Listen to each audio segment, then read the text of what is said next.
When I was 7 years old, there was a book in my parents' house called Between Friends. I remember it very clearly.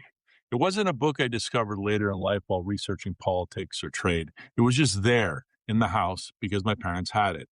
I remember pulling it down and looking through it, mostly because of the photography.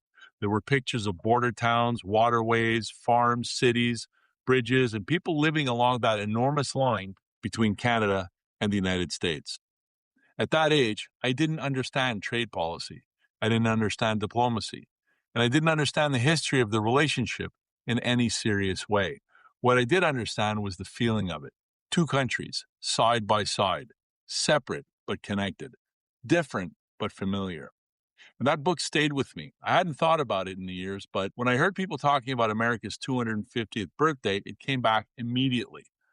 That surprised me a little. What surprised me more was the contrast. In 1976, Canada gave that book to the United States as a gift. It was called Between Friends because that was the spirit of the relationship at the time. Not perfect, not simple, and not without disagreement. But there was a sense that Canada and the United States had built something unusual in the world. Today, the mood's very different. And that is what I want to talk about. From the headlines to what's really going on underneath. This is the Canadianist. Real conversations about Canada. What's happening, why it matters, and where it's all heading.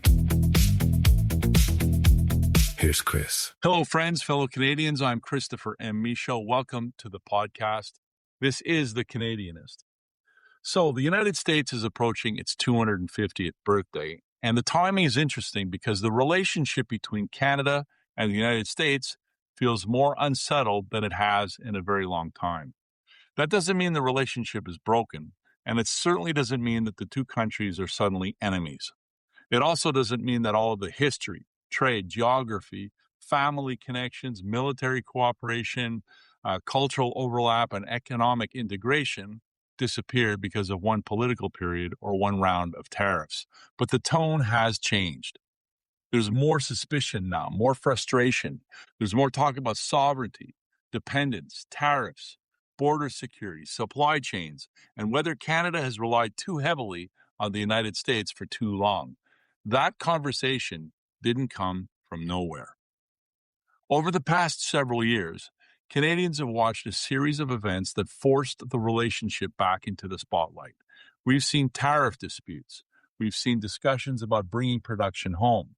We've seen debates over critical minerals, energy security, manufacturing capacity, and supply chains. Governments on both sides of the border have become increasingly focused on protecting strategic industries and reducing vulnerabilities. At the same time, Canadians have been having a different conversation here at home. We've been debating housing affordability, productivity, investment, infrastructure, energy development, and whether Canada is growing fast enough to maintain the standard of living previous generations enjoyed. Those conversations existed before the latest round of tariffs. They also existed before the last election or these latest political tensions between Ottawa and Washington. What has happened is that those conversations have started to overlap.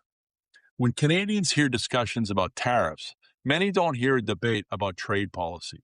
They hear a debate about jobs, about investment. They hear a debate about whether Canada's economy is becoming stronger or weaker.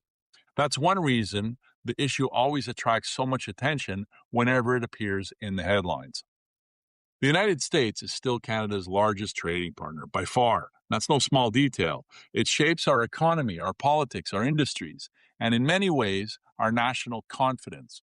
We sell an enormous amount of goods into the American market because the American market is enormous, close, wealthy, and familiar. For generations, that's been one of Canada's great advantages. We live beside the largest economy in the world. That proximity helped build industries, communities, and opportunities across the country. It also helped Canadian companies grow. It helped American companies grow. It created supply chains that became so integrated that in some sectors, particularly manufacturing and the auto industry, the border became part of the production process itself. But that same advantage also created vulnerability. When one customer becomes that important, even a friendly customer, the relationship stops being only about opportunity. It also becomes about risk.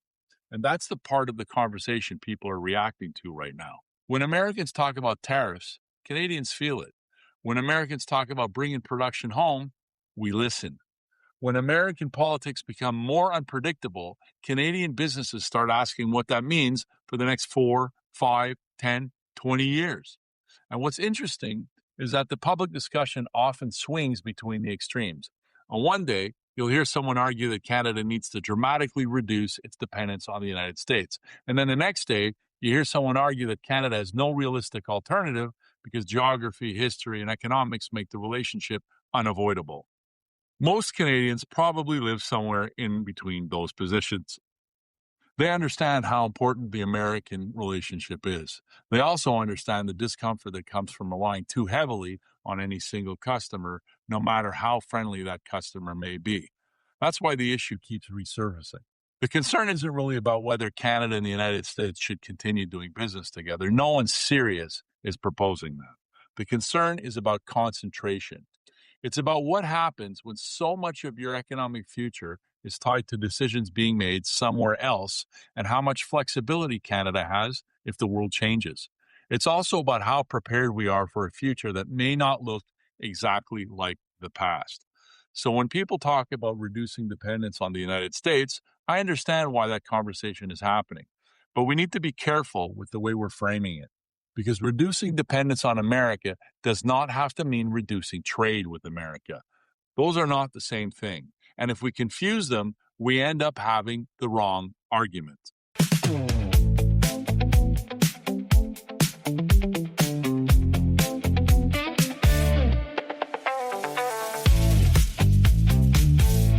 Hello, friends, fellow Canadians. I'm Christopher and Michaud. Welcome back to the show. This is the second half, The Canadianist.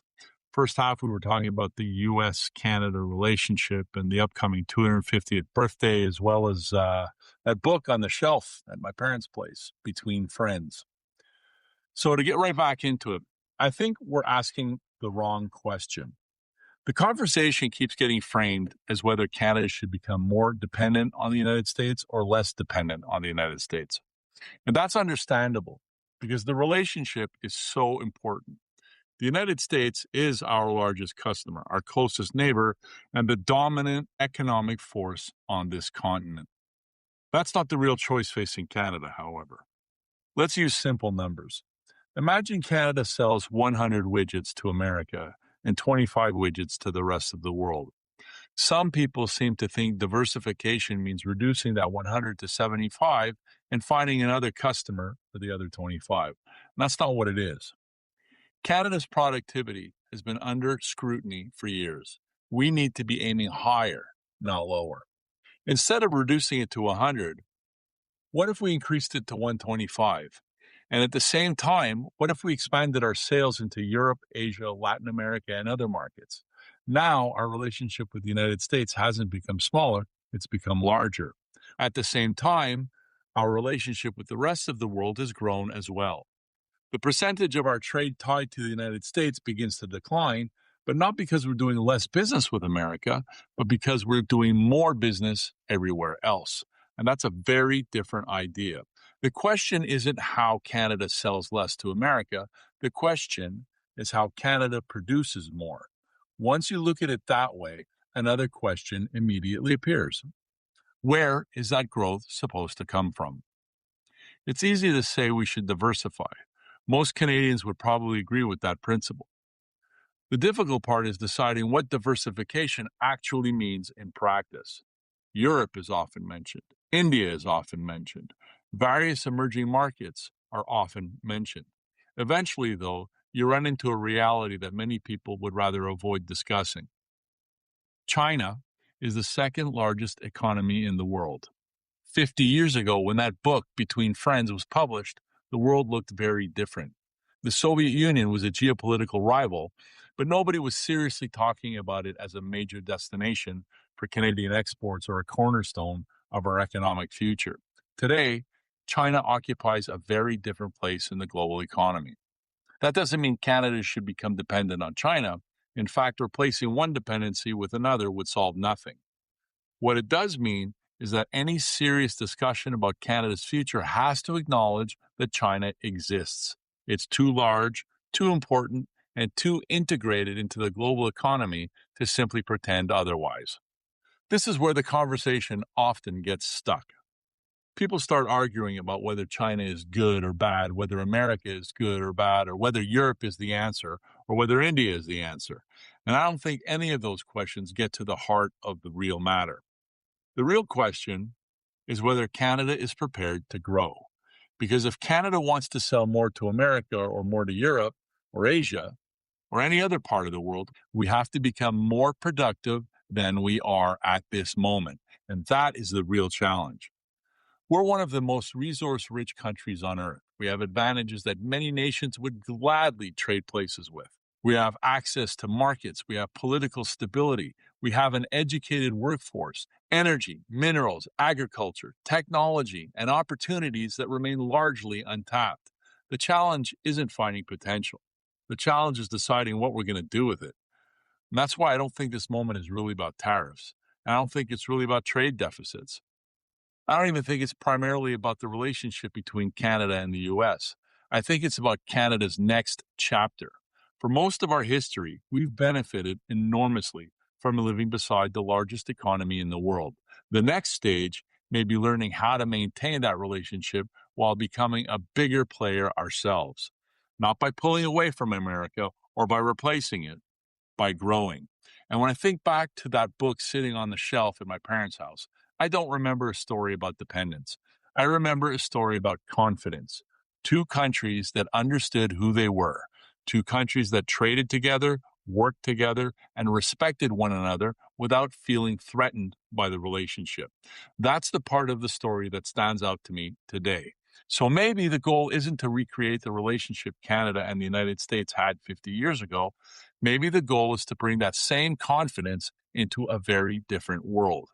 A world where Canada can continue being America's friend, continue doing business with America, and at the same time step onto a larger stage, larger than we've occupied before. You've been listening to The Canadianist. New episodes daily. Real conversations about Canada. What's happening, why it matters, and where it's all heading. Subscribe and stay connected. The Canadianist.